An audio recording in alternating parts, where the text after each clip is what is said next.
नमस्कार दोस्तों। स्वागत है आपका हमारे चैनल समाजशास्त्र की बातें में। इस वीडियो में हम चर्चा करेंगे समाजशास्त्र विषय से संबंधित उन प्रश्नों की जो किसी न किसी परीक्षा में आवश्यक रूप से पूछे गए। बढ़ते हम अपने प्रश्न पर और हमारा प्रश्न है, एक परिवार जहां पति और पत्नी दोनों से संबंधित लोग साथ साथ रहते हैं उसे क्या कहते हैं। प्रश्न है, जहां पति और पत्नी दोनों से संबंधित लोग साथ साथ रहते हैं उसे क्या कहते हैं। ऑप्शन है विस्तृत परिवार, एकाकी परिवार, संयुक्त परिवार, इनमें से कोई नहीं। यहां पे आपका राइट ऑप्शन हो जाएगा विस्तृत परिवार, क्योंकि यहां पे पति और पत्नी दोनों के सगे संबंधी एक साथ रहते हैं। अगला प्रश्न है, वह कौन सा कारक है जिसने परिवार को सर्वाधिक रूप से संशोधित किया है। ऑप्शन है मार्क्सवाद ने, पुनर्जागरण ने, औद्योगिक क्रांति ने, समाज सुधार आंदोलनों ने। यहां पे आपका राइट ऑप्शन हो जाएगा औद्योगिक क्रांति ने। अगला प्रश्न है, निम्नांकित में से कौन एक संबंध प्राथमिक वैवाहिक नातेदारी संबंध का उदाहरण प्रस्तुत करता है। मतलब दिए गए संबंधों में से कौन सा एक ऐसा संबंध है जो प्राथमिक वैवाहिक नातेदारी के संबंध का उदाहरण प्रस्तुत करता है। ऑप्शन है पिता पुत्र, व्यक्ति और उसकी सास, माता और पुत्री, पति और पत्नी। राइट ऑप्शन आपका हो जाएगा पति और पत्नी, क्योंकि यहां पे प्राथमिक वैवाहिक नातेदारी की चर्चा की गई है। आगे बढ़ते हैं। प्रश्न है, मुसलमानों में कौन सा संस्कार हिंदुओं के उपनयन संस्कार के समान महत्वपूर्ण माना जाता है। ऑप्शन है खतना, चिल्ला और अकीका, बिस्मिल्लाह, निकाह। राइट ऑप्शन हो जाएगा इसमें खतना। भारत में आज भी संयुक्त परिवारों की सर्वाधिक संख्या पाई जाती है। कहाँ पाई जाती है? मलिन बस्तियों में, ग्रामीण क्षेत्रों में, नगरीय क्षेत्रों में, उपनगरीय क्षेत्रों में। यहाँ पे आपका राइट ऑप्शन हो जाएगा ग्रामीण क्षेत्रों में। अर्थात भारत में आज भी संयुक्त परिवारों की सर्वाधिक संख्या ग्रामीण क्षेत्रों में पाई जाती है। अगला प्रश्न है, निम्नलिखित में से कौन सी परिवार की विशेषता नहीं है। ऑप्शन है भावनात्मक आधार, सार्वभौमिकता, स्वतंत्रता, सामाजिक नियंत्रण। यहां पे आपका राइट ऑप्शन हो जाएगा स्वतंत्रता, क्योंकि परिवार में भावनात्मक आधार भी होता है, सार्वभौमिकता अर्थात परिवार हर जगह भी पाया जाता है, सामाजिक नियंत्रण भी होता है। केवल स्वतंत्रता एक ऐसा तत्व है यहाँ पे जो परिवार की विशेषता नहीं है। तो प्रश्न के अकॉर्डिंग यहाँ पे आपका ऑप्शन नंबर 3 स्वतंत्रता सही होगा। अगला प्रश्न है, निम्नांकित में से कौन सा एक बहिर्विवाह है।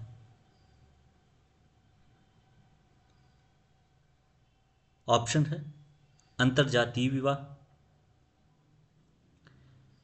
गोत्र विवाह, सपिंड विवाह, सप्रवर विवाह।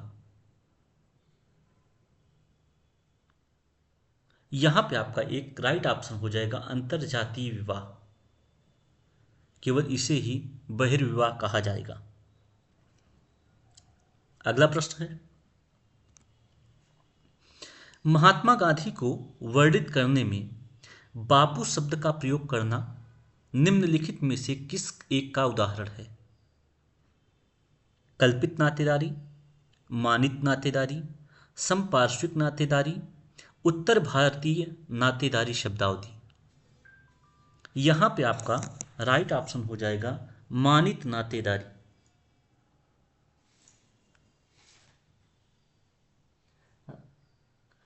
राइट ऑप्शन हो जाएगा मानित नातेदारी।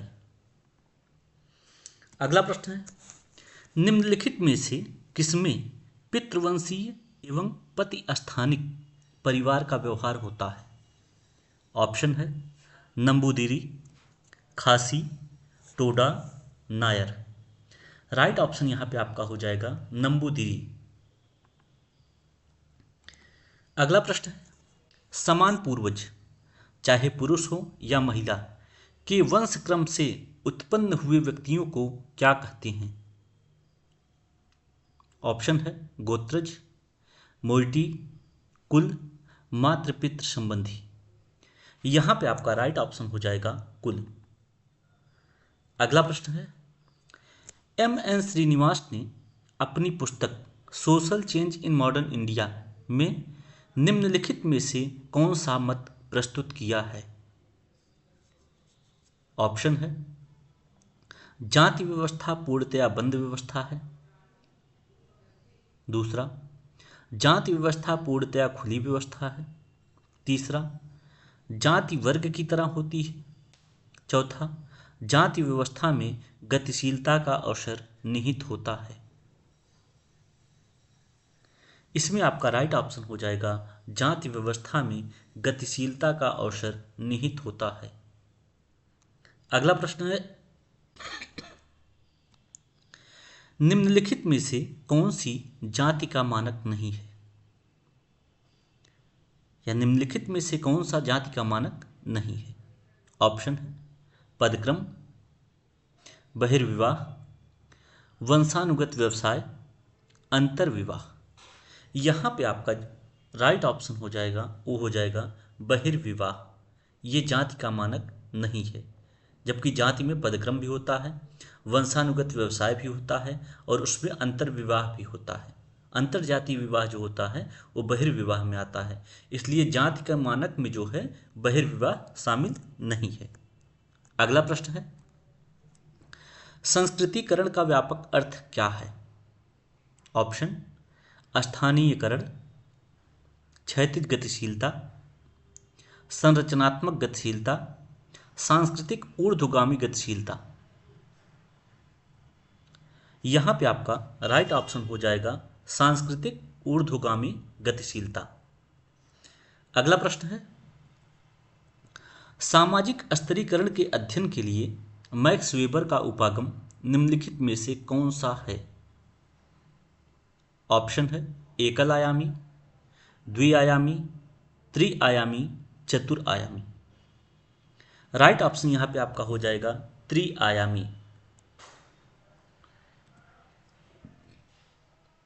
अगला प्रश्न है, पारंपरिक भारतीय समाज में उस व्यवस्था को क्या कहते हैं जिसके आधार पर यह अपेक्षा होती थी कि प्रत्येक जाति समूह अन्य जाति समूह को कुछ मानवीकृत सेवाएं प्रदान करेगा? प्रश्न एक बार दोबारा रिपीट कर रहे हैं, पारंपरिक भारतीय समाज में उस व्यवस्था को क्या कहते हैं जिसके आधार पर यह अपेक्षा होती है कि प्रत्येक जाति समूह अन्य जाति समूह को कुछ मानवीकृत सेवाएं प्रदान करेगा? ऑप्शन है तिनकठिया व्यवस्था, जजमानी व्यवस्था, वर्ण व्यवस्था, जमींदारी व्यवस्था।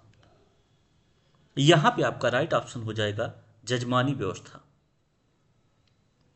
अगला प्रश्न है, निम्नलिखित में से कौन सा विभेदीकरण का बोध कराता है न कि संस्तरीकरण का? ऑप्शन है लिंग, वर्ग, जाति, महिला पुरुष सामाजिक भेदभाव। अब यहां पे आप देखिए, इसमें राइट ऑप्शन जो होगा वो होगा लिंग, क्योंकि वर्ग भी सामाजिक स्त्रीकरण है, जाति में भी सामाजिक स्त्रीकरण है, महिला पुरुष सामाजिक भेदभाव में भी सामाजिक स्त्रीकरण का गुण परिलक्षित होता है। अगला प्रश्न है, सबसे पहले प्रभावी जाति की अवधारणा को किसने विकसित किया?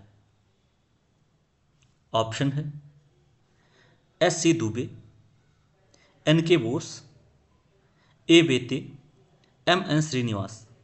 राइट ऑप्शन यहां पे आपका हो जाएगा एम.एन. श्रीनिवास। प्रश्न है, कार्ल मार्क्स के अनुसार वर्ग की सदस्यता किस पर निर्भर करती है? ऑप्शन है उत्पादकता के संबंधों पर, उत्पादकता के साधनों पर, प्रतिष्ठा पर, शक्ति पर।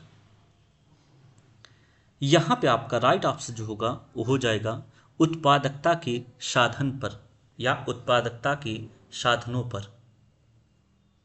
अगला प्रश्न है, संस्कृतिकरण की संकल्पना घनिष्ठ रूप से किससे संबंधित है?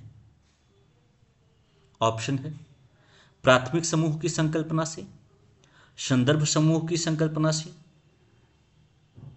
तृतीयक समूह की संकल्पना से, हित समूह की संकल्पना से।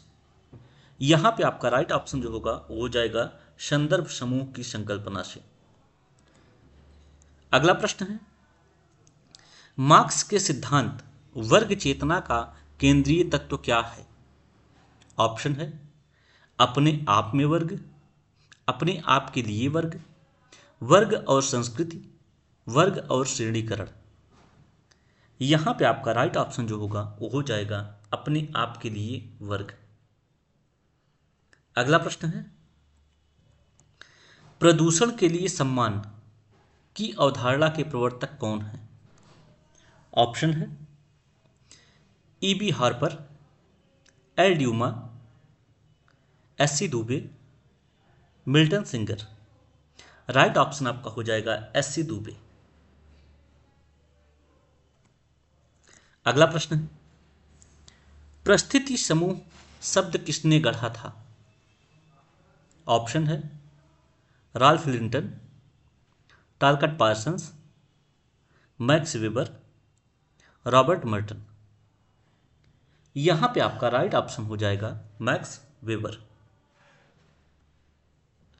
बढ़ते हैं अगले पृष्ठ पर और प्रश्न है आपका, जाति स्तरीकरण की व्यवस्था किस पर आधारित है? ऑप्शन है चातुर्वर्ण, पुनर्जन्म, वर्णाश्रम व्यवस्था, गोत्र। यहां पे आपका राइट ऑप्शन हो जाएगा चातुर्वर्ण। अगला प्रश्न है, मार्क्स के अनुसार बुर्जुआ को इसके यथोचित हिस्से से अधिक मिलता है मुख्यतः।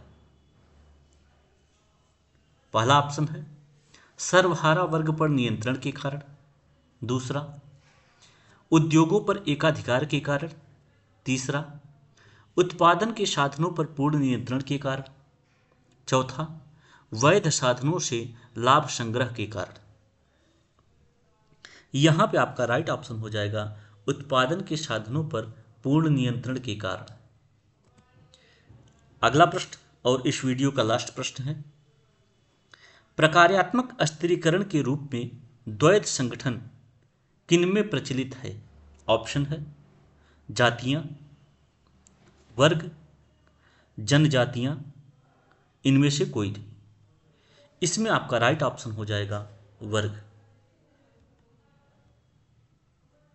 इसी के साथ दोस्तों यह वीडियो यहीं पर समाप्त हो रहा है।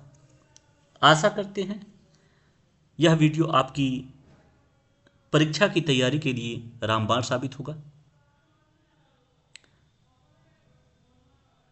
मिलते हैं अगले वीडियो में, तब तक के लिए धन्यवाद।